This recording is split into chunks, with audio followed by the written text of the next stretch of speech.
Are you still ranking Sunset GMs? I want to, yeah. It's fun to reflect back. And chat, we're going a step... Okay. This is not a pun intended, okay? We're going above and beyond. I have footage of every single GM open so that when we go through these, we can, like, the points that I'm talking about, we can, like, fast forward and showcase the specific portions that we're referencing. Okay, so this is gonna be every GM ever. You guys may not have, like, done some of these. All right, so Broodhold goes in Brutal, and that's, yeah, we're good. Is Broodhold leaving? I assume it is because Tangled Shore is going away, so we're never gonna get this in the GM rotation again. And doesn't that also mean that Hollowed Lair is leaving as well? Woo! Yeah, baby! That's what I've been waiting for. That's what it's all about. Woo!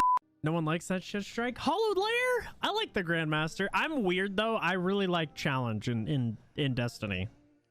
Even like the ball busting GMs. The opening's relatively free. We also got this when Warmind Cells were a thing, and Warmind Cells destroyed this strike. The bridge wasn't hard.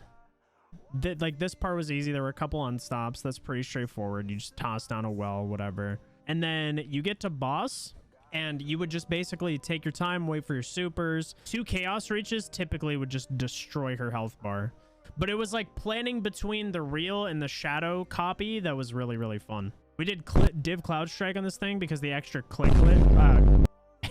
What did I just say? Extra crit glitch. Where do you guys think? I'm curious to see what you guys think. Where would you put Broodhold before I give my opinion?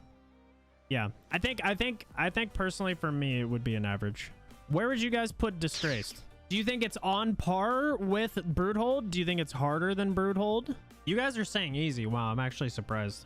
Do your teammates know how to ad clear? We did okay. We hold the world record in this one. Yo, we got flexed. Oh yeah, that's nice. That's nice. You guys also have to remember though, the last time we had this around, we had pre-nerf Warmind Cells. Dude, okay, first of all, can we talk about the cell, chat? Can we talk about the Warmind Cell? Look at the cell. Dude, I love it so much. We're classing farmable as quick and easy. Yeah, so farmable, I mean, we can put a farmable example in there. We can do that just to give you guys a point of reference. So like Arms Dealer, for example. Arms Dealer is farmable. The thing about Arms Dealer is everything is so spread out. You have a barrier in Narnia. This part, you literally need to kill one ad outside the ship. You legit need to kill the barrier, and then you jump down and you skip this entire area. And the bake is super easy. If they patch this, it gets a little more annoying. Like I could see them actually patching this in a future update. It spawns the boss in early so that you can start DPS from the very bottom of the elevator. So basically, instead of getting the last 20% of the elevator to bake the boss, you get the full... You literally just get like the entire elevator ride. And as long as you have div applied and any sort of debuff, it makes it super free. We good with these so far? That all makes sense? Hopefully you guys are cool with that. But yeah, those are the first 3. Exodus Crash, chat. Where would you put Exodus Crash? Probably tough. Just garbage tier. Now that we know how every GM works, I think you begin to understand, like, I don't know, you just optimize it. Like, people didn't even realize that this shit started the encounter for a while. And then like, oh, we're in a really bad spot to be standing to start the boss fight. We should probably get in position before we kill the last shank. I think low tough is probably a good spot for this one. Because it's not like impossible, but it's also not a GM you think of and you're like, oh yeah, we're gonna go run that over. Next one. Let's see what we got. What is this one? Oh my god, dude. Okay, so chat, this is a relic of Destiny 2. One of my favorite GMs and strikes. Me too. This is one of the strikes I miss playing, like, generally very, very much. I think this one would be what you would consider an average GM. I think Exodus is harder than this. The boss bake was definitely tough, but as long as you were using your brain, it wasn't impossible. Dude, look at these shots, man. Look at the Papega aim. Dude, this is one of the best edits ever, by the way.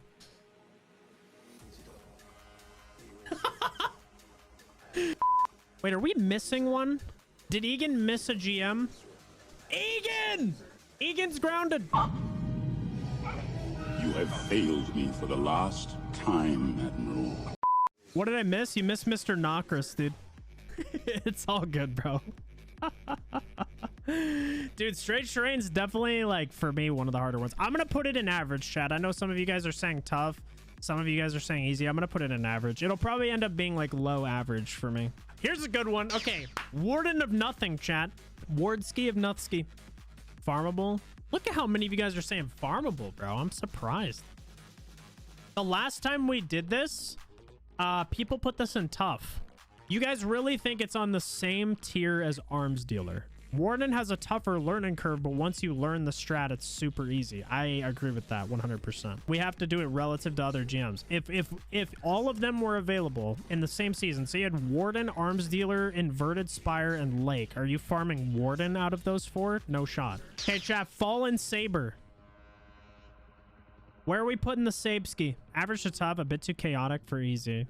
Bottom of average. This encounter is low-key. If you don't manage this encounter properly, this one can be balding. I'm not gonna lie. The boss room I actually think is super free, dude. People talk about how the boss room stuff, bro. You literally just slap down a well and then you go left. You plant some anarchy, you clear some ads, you look for a couple snipers, kill a barrier, and then you health gate the boss immediately. This one has a much bigger skill gap than like other ones I've had before, for sure. I would put Saber in average for that reason alone. Chat, who did Tree when this was around? I'm very curious because not a lot of people have. I don't even have my own POV for this. This is actually Glad's POV. Dude, the desync on this part. Oh my God, I forgot about this. These fucking lasers, bro. You would get desynced on this shit. It would look like it wasn't anywhere near you and you'd walk through and just get dissolved. Look at how much of a cluster this is. So this gameplay you're seeing, this is Glad, Chevy, and Grenader Jake. So like very capable players. And this is just utter chaos. This is room 1 of 3 for the boss, by the way. Even this last room, dude. This is the worst. Glad's literally standing where ads are spawning. Dude, this is one of the craziest GMs. They almost wipe on this run. This room was the best of the 3, yeah, only because it ended in a dub sometimes. Oh my God! These are some of the best players in the world at the time, dude. I think Tree goes brutal. I think Tree's brutal. I mean, you could argue hard, but I think it's up in brutal category. All right, chat, Devil's Lair. I don't think we need to go too far into this one. Where would you guys put this? Just out of curiosity. Farmable, 100%. Easier farmable, easy. If you guys have Galley now, makes this free. Like, it's like 3 rockets clears the entire room. It's actually gross. Okay, it's like overwhelmingly easy instead of farmable. I agree with that, actually. I don't think it's necessarily like a farmable GM. The only reason why is because the length of the GM. Sub 25 minutes, still farmable. I mean, okay, but... So the way I define farmable, and this is something for YouTube as well, I would define farmable like if these were all available at the same time, right? So like if we had our catch-up node this season, would you ever pick running Devil's Lair over Lake of Shadows? Devil's Lair has better music, that is true. Devil's Lair, I think, is definitely the bottom of easy. This one of the reasons this is the most farmable GMs, this was actually our speed run. This was dope. What did we get on this? 749. Dude, in my first ever guide of this, I recommended Golden Gun run div. You guys, dude, if you guys haven't caught on the Goldie div train yet, bro, that shit is so cracked. Because you get practice makes perfect ×5 every time you div. So your practice makes perfect stacks go to ×5 instantly, which on that subclass gives you super faster because you're hitting crits. So you just literally get your super constantly, and then you can special finish for your teammates like 24/7. Look at this bake. Overflow rockets, div for all of it, and then they double crash, dead. Absolutely, dude, so much fun. Do you guys think Inverted Spire is harder or easier than Arms Dealer? 17-3 Inverted Spire over Arms Dealer, 18-3. Yikes. All right, well, that's enough for me. Ah, yes. The good old... Glassway Grandmaster Nightfall guide. I think this is the only strike I don't do double helps on. And I probably could, just because of the inconsistency with overloads in the boss room. Having like another player who's just super aware and on top of their shit is super helpful. These guys are literally just running into your room. A lot of times you would kill champions in a panic because they would teleport on top of you, or you'd have a second one that was like missing. You didn't know where it was, right? So like sometimes you would kill them or you'd freeze them out in the open. You can't go out there and get finishers. Even when you try and go get the ammo, you still have Bellman like wandering around and could destroy you in like a millisecond. All right, so Glassway, what are we thinking, chat? Like easier set of farmable? Yeah, that's not funny. Do you guys think it's harder than Tree? Dude, it probably is, just because of the constant BS that can happen. Lake of Shadows, man! Everybody's favorite dub. Lake, for whatever reason, I find has more annoying deaths than Spire or Arms Dealer does, but it's definitely still the most farmable because you can obviously get completions in like 5 minutes. Proving Grounds.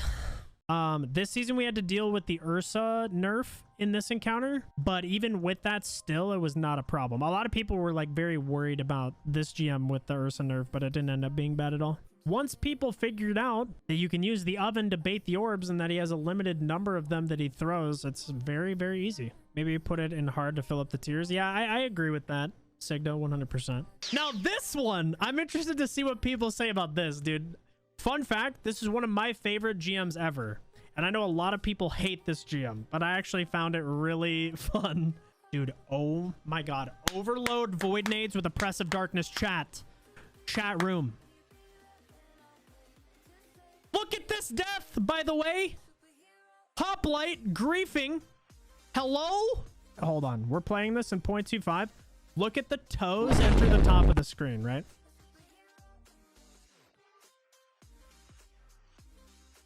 I'm kind of mixed between like top of average for me or bottom of tough. Also don't have fast train core anymore, so put it in the trash. Dude, I love looking back at old GMs, man. I think it's harder than Saber and Savathun's song, but I think it's easier than Exodus Crash. Wow, we're a ways up here.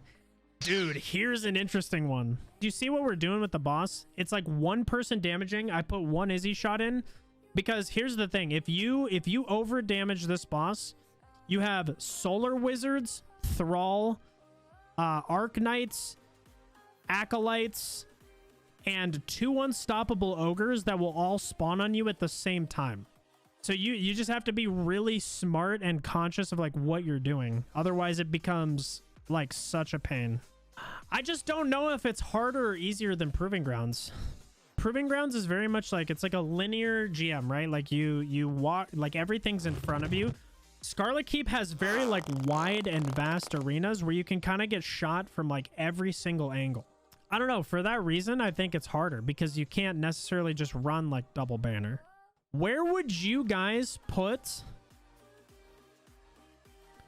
Nokris? There's just a lot of champs in this. I'm not saying this is like a crazy hard GM. I completely disagree that this is a farmable Grandmaster. I think of it in Saber as having almost the same boss group type situation. Saber's harder? Dude, Saber's free, bro. What? What makes Saber so hard? It's not hard. It's average. These are like average difficulty GMs. Okay, chat. We gotta stop being overreacting Arnolds. You know what I mean? Everybody comes in above. That GM's fucking free, bro. What the hell? You guys gotta remember, okay? Everything is tiered. Look at these relative to other Grandmasters, right? Broodhold Disgraced Warden Devils, definitely easy. Are they harder than Arms Dealer, Inverted Spire, and Lake of Shadows? Yes, definitely. So a lot of you guys put it at the top of average. That was the vote, 12 to 10 instead of bottom of tough. I agree. I think these two are a step above Strange Strain. Chat, where are we putting Corrupted? This one I'm actually curious on because of how much it's changed. I don't care what anyone says, it's harder than average. Agreed. So like obviously that's difficult. Yo, Pogos, add revenue, dub, save thousands, green live, just raking in the ad revenue. Dude, I just made like 1/3 of a cent on that ad, dude. I actually crazy. The bake on this boss, if you do it correctly, is very easy. But the one piece I will say, chat, is the next time if this comes back into GM rotation at any point, It is going to be significantly harder to bake this boss, and you actually have to do the proper ascendant plane portion of this Nightfall, where you have to go here, because we have particle deconstruction, and we have focusing lens, and linears are a crit-based weapon, and Sadia is a crit-based multiplier boss. So the next time this comes around, it's going to be a lot harder. Season of Arrival's Corrupted's like up here. It might even be harder than Glassway. I don't know. It looks like Top of Tough is where the majority of the votes went, 17-7. Okay. Cool beans, man. We always have people that come into chat and they just are like, dude, every GM's fucking free. I can do it behind my back, hands tied, you know, with my eyes closed, you know, running white weapons, and we complete it in 25 minutes. Hey, you know what, chat? Actually, yeah, we're just going to put it there. Burn Garden World. I loved this GM, dude. I adored Garden World. I'm not going to lie. It was brutal. It was so painful, and it was so difficult. But getting people through the boss room and understanding how the boss room worked was one of the most gratifying experiences I've had in this game. Dude, I don't know if you guys remember this, but this GM was so balding because there was grounded on, and when you would get too close to these grav lifts, if you walk too close to the side, it would just insta-kill you. If there's a definition of a GM where there was like no free ride the entire way through, at the beginning you had the infinite forest, then you have like those narrow ass corridors. You have a bunch of these like immunity bubbles that they have. You see that shit where you have to like go in and break the those like boxes? There's like 3 or 4 of them in this GM. So you have to like put yourself out and expose yourself to go break one of those with a mini boss inside of it that can one-shot you. You have to then like all these like super ad dense areas all the way through, and then the boss room was the most punishing part of the entire Grandmaster as well. Yeah, nice cover, bud. You know what I mean? Here's the thing. There ends up being cover, but it changes constantly every damage phase. It changes position, so you have to rotate, and the boss rotates as well. I'm not even going to ask for opinions, to be honest, on this one. That shit was easily the hardest Grandmaster there ever was. Inside Terminus chat, where would you rate this? The general consensus on this GM has changed so much over time, dude. I don't know if you guys remember, but like the first time this was around, people fucking despised running this GM. But Stasis has made it like 50 times easier than it used to be. If there was one GM that got affected by Stasis more than anything else, it was Inside Terminus. It made this one literally like half as hard as it used to be. Like bottom of average. Last one, chat. There's going to be a lot of biased berries in this one. What do you guys think of Hollowed Lair? Top hard because those mini screws do facts. They got the schmooze, dude. Basically, super tedious. You have to take the tank room really slow and cheese it. The boss room is easily where obviously everybody struggles. If you over damage, it's very simple. It's very similar to how Scarlet Keep works, where if you over damage, you're going to orbit real fast because you'll have ads spawning on your right and left while he's time gated. You won't have time to clear. He's got the arc pools. He's got the one-shot ability. You've got insanely ad-dense waves of enemies. Like, for me, this is going to conclude our list. But Hollowed goes between Scarlet Keep. I think Scarlet Keep is much more punishing in the boss room, and then Proving Grounds. So from top to bottom, we've got Garden World, Glassway, Tree of Probabilities, 2 of the Mercury Strikes, taking a spot in the top 3. Scarlet, Hollowed Lair, Proving Grounds, Corrupted, Exodus Crash, Fexering Core, Strange Strain, Saber, Savathun Song, Inside Terminus, Broodhold, Disgraced, Warden of Nothing, Devil's Lair, Arms Dealer, Inverted Spire, and Lake of Shadows, bringing home the easiest. How are we feeling about this, chat? I feel like this is a pretty good list. I love making these, but this is version 2. Chat, say hi to YouTube for me. Mwah. Good night. Bye, everybody.